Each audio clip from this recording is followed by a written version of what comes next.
Prescription drug abuse, while most prevalent in the US, is a problem in many areas around the world, including Europe, South Africa, South Asia, and the Caribbean. Most of us equate drug abuse with illegal street drugs. However, the problem of prescription drug abuse has become increasingly prevalent and complex. Experts say the most common demographic for getting hooked on prescription medication abuse is in the bracket of mid-30s to mid-60s, who regularly see a doctor when normal aches and pains of aging start to crop up. Alarming statistics also suggest that almost all physicians have and continue to be complicit in the abuse of prescription drugs. Stay with us tonight on the Dollar Factor Live as we discuss prescription drug abuse.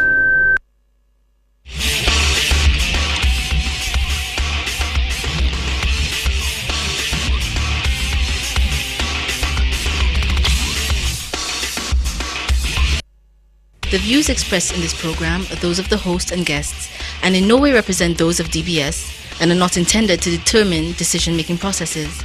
Dollar Factor Live is brought to you compliments of Lime, Organica, AF Valmore, EC Global Insurance, Skin Science, Illumines, Rainforest Hideaway, Mango Beach Inn, Cars for Rent, Rituals Coffee House, MAC Cosmetics, Transit TV, Carpet Media, Prestige Auto Holding Limited, Ferrens Dairy, Citizens Infinity Color Shop, Star Publishing, and Trio's Caribbean Fusion Restaurant.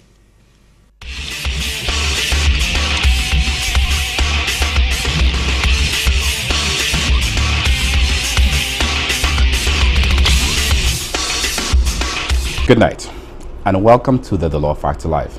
I'm Dr. Ayel Pear, and I will be standing in as host of DFL tonight for Delia Dolo, who is in Aruba, representing DFL sponsor MAC Cosmetics. Tonight we discuss a controversial and illicit issue, prescription drug use, or prescription drug abuse rather. But first, our giveaway. Tonight comes from MAC Cosmetics compliment of DFL.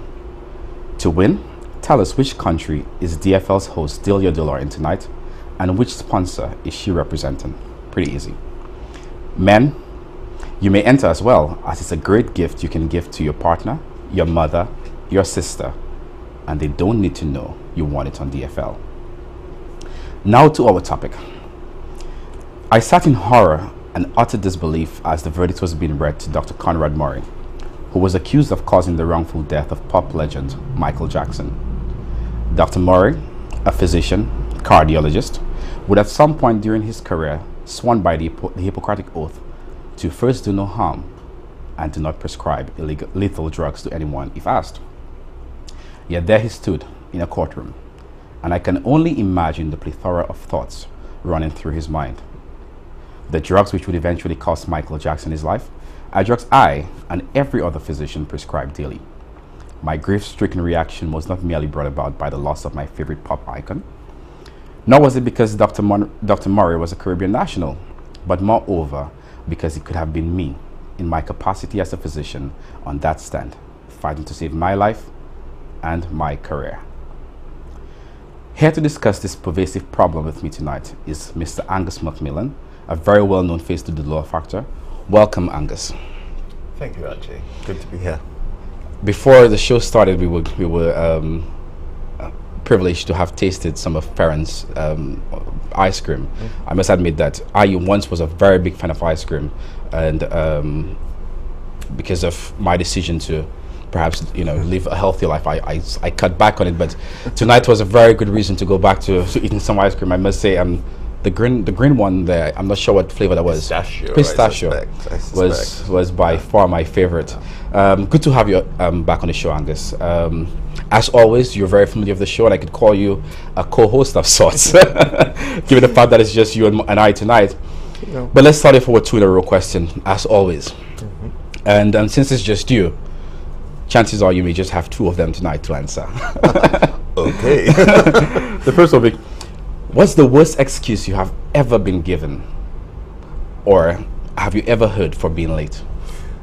The worst excuse. Okay, I think that has to be when I worked in London. There was a porter at the place that I worked at, and I overheard him giving an excuse to my boss and also his boss, he had to have time off because his father had died for the 7th time in about 12 months, something like that. So there you are. It's probably the worst excuse I've ever heard. Wow. The second one, Angus, I have to ask because it provoked some humor when I saw it, and humor because when you hear the question, you realize that I prefer have absolutely none of them. But if you had to choose, which do you find most, well, perhaps, hopefully you don't have to choose any, but which would you find most offensive? A bad breath or body odor? Now that's a difficult one. I suppose I'd find bad breath most offensive, simply because one can more easily deal with that than body odor. Yeah. I beg to differ, but the question is yours to answer.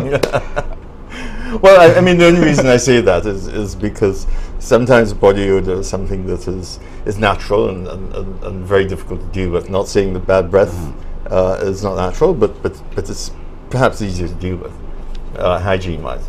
Excellent. Yeah. I'll take your answer for that. I have my own thoughts on that, but because given the fact that this is not the cause for this show tonight, I will refrain from answering.